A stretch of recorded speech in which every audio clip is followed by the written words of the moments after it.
In the last project, you explored researching a number of factual articles, factual books, research lectures, all sorts of factual information.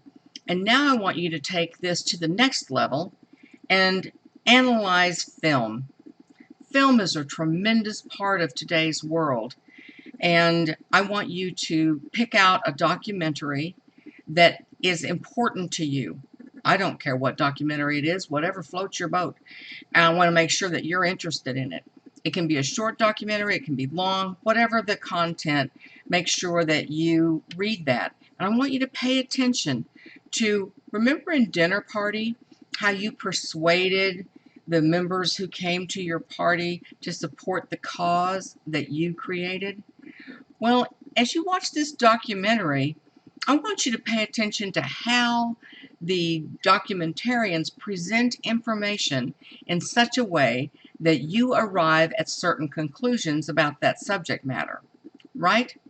I remember back several years ago when How to Make a Murderer came out and everybody watched it. It hit the sweet spot when there really wasn't anything to watch. It was winter, and a lot of people watched that series of documentaries. And I mean, it was so well crafted. Students did a great deal of study on that. It was so well crafted that you were compelled to feel a certain way about the series of factual evidences that were presented in that series. So I want you to find a documentary that is important to you and watch that.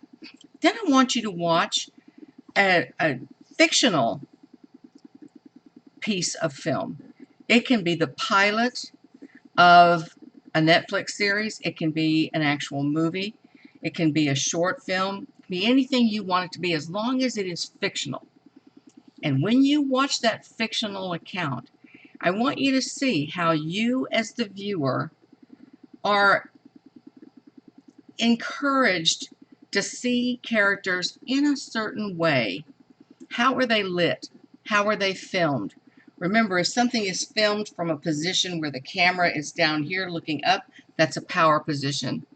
If a character is filmed from a position where the camera is looking down, that makes the character a smaller position, right? So pay attention to how that piece of film is shot, how it is translated into language, and how do you feel about the characters and why. That's all going to prepare you for our final essay that's coming up. So the documentary and the short film or long film, whatever you want to do, as long as you look at something and I want you to watch with a critical eye.